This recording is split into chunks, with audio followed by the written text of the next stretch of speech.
Hi, this is Gabriel Arruda with ReverseAutoimmune.com, and this is the top 10 foods causing autoimmune fatigue. And I want to start by saying anything that causes leaky gut and gut dysbiosis is going to eventually lead to autoimmune fatigue. And so keep that in mind as we go through these foods. In case you don't know what leaky gut or gut dysbiosis is, leaky gut essentially is a condition in which the villi that line the small intestine are damaged and begin to separate and cause holes to occur inside of your small intestine, inside of your gut. And this causes all kinds of undigested food particles, bad bacteria, viruses perhaps, to leak out of your gut and actually make it into your bloodstream and then travel to every part of your body. And so this is one of the foundational issues of autoimmune diseases. Gut dysbiosis, however, is a microbial imbalance inside of your gut. So our gut is filled with bacteria, beneficial bacteria and some bad bacteria. And your life actually depends on the right balance of this bacteria. And gut dysbiosis is when that bad bacteria unbalance and start to gain the dominance inside of the gut. Normally the good bacteria has the dominance, but in dysbiosis, the bad comes up, and that creates a whole host of problems. So just keep that in mind. All right, food number 1. It's not actually a food, but it's something that you consume. So I included it in the list, and that is alcohol. Now, the reason why alcohol contributes to autoimmune fatigue is because alcohol depletes you of your B vitamins. Now, B vitamins are a big issue for those with autoimmune diseases.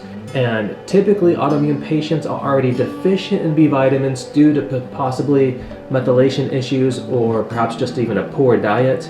And so you need all the B vitamins you could get, especially when you have autoimmunity. And alcohol depletes those.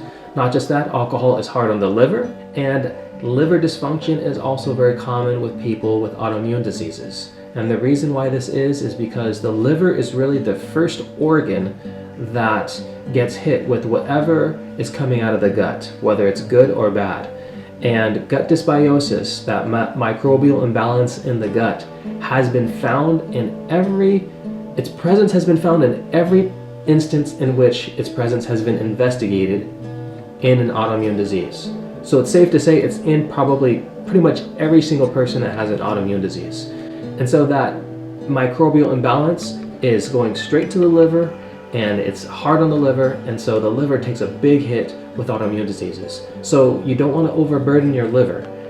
Alcohol adds an additional burden on the liver. But wait a minute, don't doctors say that a little wine is good for your health? Well, mistakenly they do. There are some good elements in wine, but these elements are found also in, guess where? Grape juice. And those good elements namely are resveratrol and flavonoids.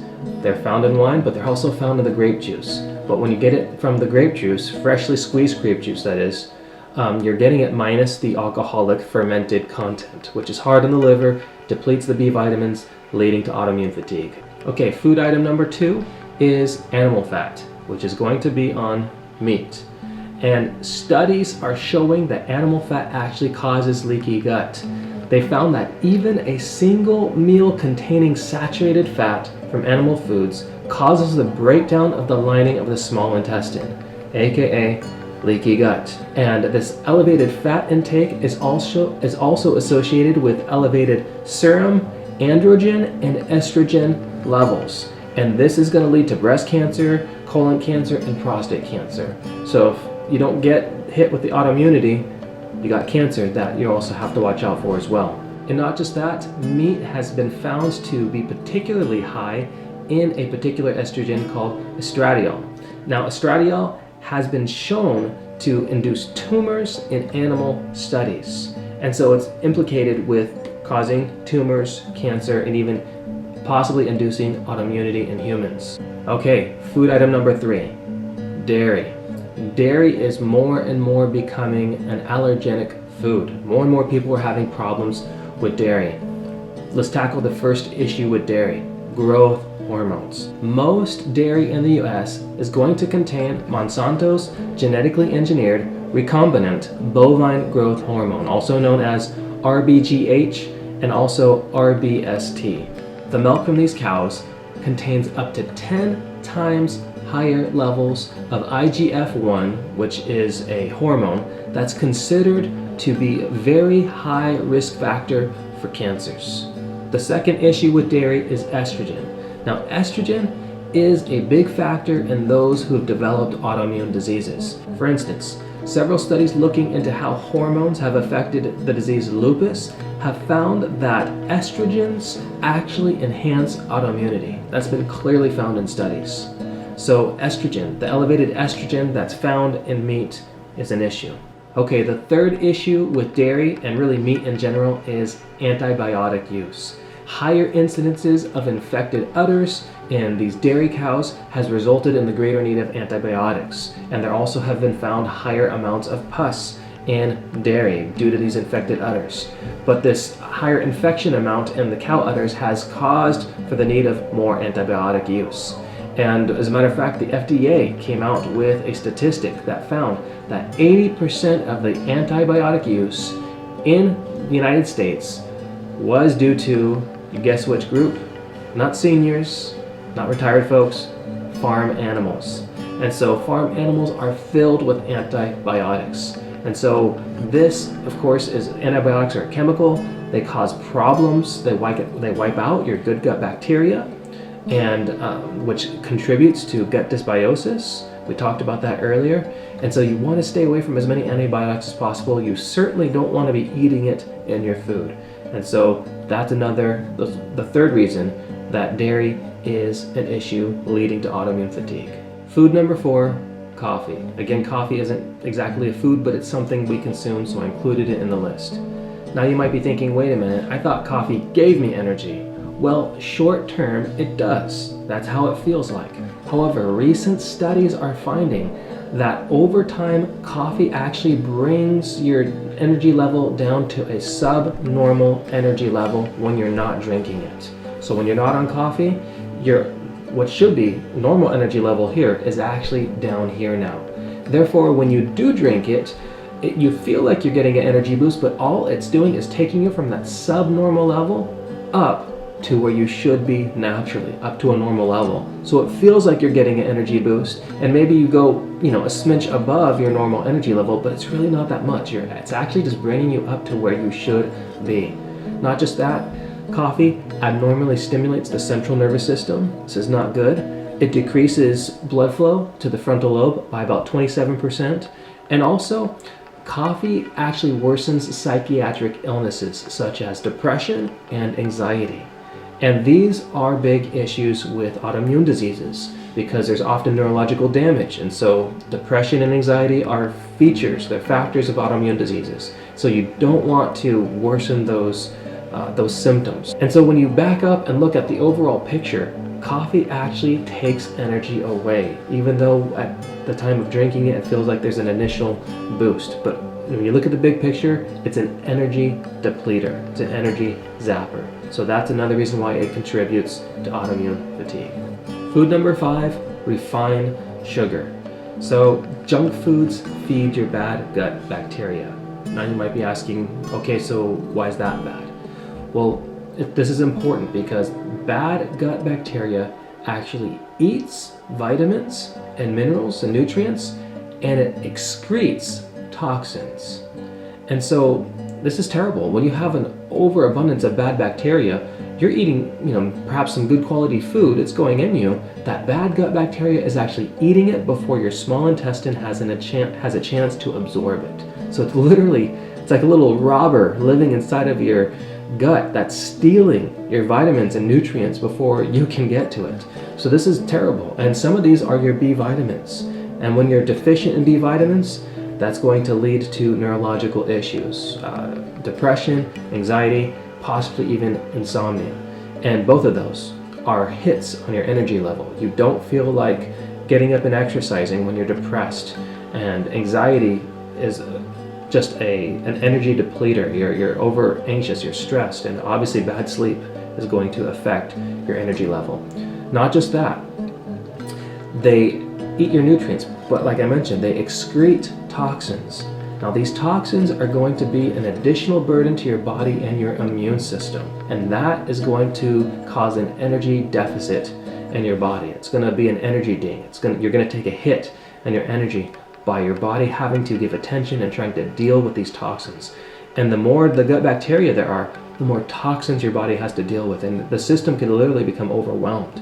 And you'll see things like rashes, headaches, and different manifestations come as a result of these toxins just overwhelming the system. So anything that feeds your bad gut bacteria is going to affect your energy level at some point. Food item number 6, modern wheat. Wheat is one of the main culprits leading to leaky gut. And anything that contributes to leaky gut is eventually going to contribute to an autoimmune disease and any fatigue you have as a result of that autoimmune disease. Now, wheat is the most common food I see pop up in food sensitivity tests. Whether I'm looking over myself or someone tells me what's on their test, wheat is the one that pops up over and over and over. It was on my food sensitivity test, and it's on virtually every one that I look at or hear about. And the reason why it is because it's often sprayed with pesticides and chemicals, but not just that, wheat has been mutation bred. Mutation breeding methods are used with the creation of have been used with the creation of modern wheat. And how that works is the genetic breeders, they actually have hit the whole DNA strand of wheat with radiation and chemicals. And they've done this with for the explicit purpose to induce mutant variations. And they take these variations and they use it in the wheat. And when you think about it, wheat, it's technically not a GMO crop. However, it's probably been more genetically modified than a lot of GMO crops out there because the whole DNA strand has been affected, and the mutation breeders don't even know all of the mutations. They're not required to know even all the mutations that have taken place in the wheat. And so it's a completely unregulated field, and probably the reason why so many people are having problems with it. And so when it comes into the body doesn't recognize it, and the body attacks it. It treats it like a foreign invader, like a pathogen. And this attack leads to chronic inflammation in the small intestine. And the lining of the small intestine breaks down, leading to leaky gut. And of course, with leaky gut comes the development of autoimmunity. So anything that is contributing to that, contributing to leaky gut, is contributing to autoimmunity and the fatigue that comes as a result of it. And I talk to lots of people that say they feel so much better when they stop using modern wheat. Food number 7, GMO soy. Anything GMO is going to be drenched in Roundup. It's going to have Roundup all over it. Roundup is toxic. Let me give you an example. One of the deadly poisons included in Roundup is glyphosate. And glyphosate, to give you an example of why glyphosate is bad, glyphosate was one of the chemicals involved in Agent Orange. Agent Orange, of course, was used by the US government in Vietnam when we used chemical warfare against the people in that war, and some of our own boys got sprayed with that stuff. And so think about this. In 1 decade, we're using glyphosate for chemical warfare. 2 decades later, we're putting it in our food. Sound like a good idea? No, that's not a good idea. And so naturally people are having issues when they're eating food that's been doused with Roundup that has glyphosate in it. And not just that, it's a GMO crop, which means it's been modified at a cellular level. And so often these crops that have been modified at a cellular level, the body identifies them as a pathogen, a foreign invader. It does not recognize it. And that's why so many people are having food allergies to it, why the body's producing antibodies against these things. It doesn't know what it is. It looks foreign. And this, of course, this antibody production, this attack going on in the small intestine produces inflammation, leading to leaky gut, leading to whatever fatigue comes as a result of the leaky gut. And just on a personal level, GMO soy was one of the things that caused pretty regular headaches in me. And I found that the more processed it was, the quicker I would get a headache. So GMO soy contributing to autoimmune fatigue. Okay, food number 8, GMO corn. besides having Roundup drenched all over it, which again, we already discussed, you understand now why it's really, really bad. Corn, GMO corn, has been genetically engineered to produce its own insecticide inside of it. And this is called Bt toxin. And what it does is it causes the stomachs of insects to explode after they take a bite out of the crop. So what do you think it's going to do to your stomach? Corn is a big issue with leaky gut. Non-organic GMO corn is a big issue with leaky gut. And because of this, because this Bt toxin, the Environmental Protection Agency actually regulates corn as an insecticide. Think about that. Do you want to be eating food that our government is actually regulating as an insecticide? Not good. And on top of that, it's genetically modified, so it's going to cause the same problems as all the other GMOs. The body's not going to identify it, and it's going to attack it, and it's going to lead to inflammation and leaky gut and fatigue that comes along with that. As a matter of fact, one of the worst migraines I have ever had was after I ate a non-organic corn tortilla. I felt like my head was going to explode. And so that's headaches, but also showing how what's going on in the gut often gets manifest in the head. And so because of that gut-brain connection that's going on there. And so GMO corn, it's going to damage your gut, it's going to lead to autoimmune disease, it's going to lead to fatigue. Food number 9, peanuts. Have you noticed all the people allergic to peanuts, especially children? There's a reason for that. Did you know that the number of people who have become allergic to peanuts in the last 13 years has quadrupled? That's right, people with peanut allergies has more than quadrupled, as a matter of fact, in the last 13 years. Peanuts are often grown in warm, humid environments, such as the South, and this easily facilitates the growth of fungus on the peanuts. And the fungus on the peanuts produces a deadly poison called aflatoxin, and that's on the peanut, and when people eat it, they often have serious issues as a result of ingesting this aflatoxin. But not just that, something interesting about peanuts. I didn't realize this until I was shown how peanuts are grown. Peanuts actually grow below the ground. They grow in the soil like a potato or something like that. And peanuts are often rotated with GMO cotton crops. They often rotate those crops. And GMO cotton crops receive several applications of Roundup, glyphosate, douses. They receive several applications of that stuff. And that stuff gets turned into the soil, and the soil becomes toxic and contaminated. And the peanuts literally grow in that environment. They just soak that stuff up when they're growing. And this is what I think is quite likely the reason why people are having so many peanut allergies, why it's more than quadrupled in the last 13 years. And again, anything that is doused in those deadly chemicals is going to get attacked in the small intestine. It's going to lead to leaky gut, which is going to lead to autoimmune fatigue. Food number 10, fish. Now, why fish? The issue is mercury. Nearly all fish and seafood contain some amount of mercury. And friends, there is no safe amount of mercury for human consumption. And mercury has been specifically shown to induce autoimmunity in mice studies, and it is strongly implicated in the development of autoimmunity in humans.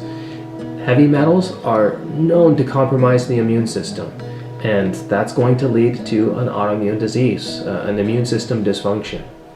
Now, you might be thinking, well, what if I get that fresh caught Alaskan fish?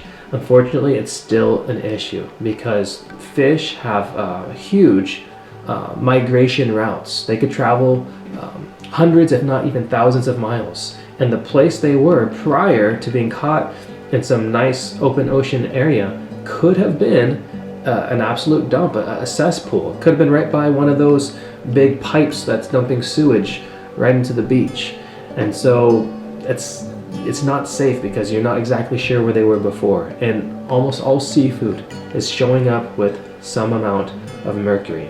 Oh, and here's the thing to consider about the fish.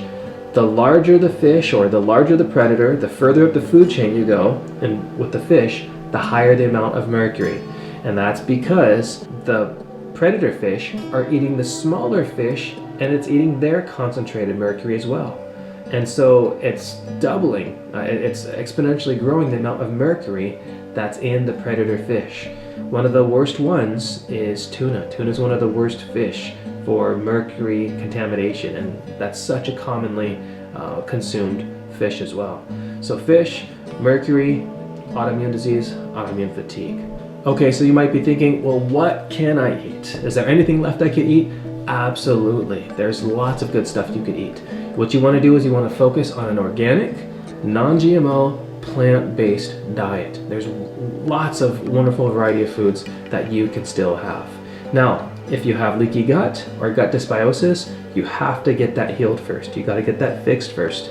Otherwise, even the most healthful food is not going to really benefit you as much as it needs to. And if you have any questions about how to heal that, if you have any questions about how I eat or different foods you can eat on the diet I just explained, a organic, non-GMO, plant-based diet, you can go to our website, reverseautoimmune.com. I hope this video has been helpful. May you be blessed in your pursuit of health.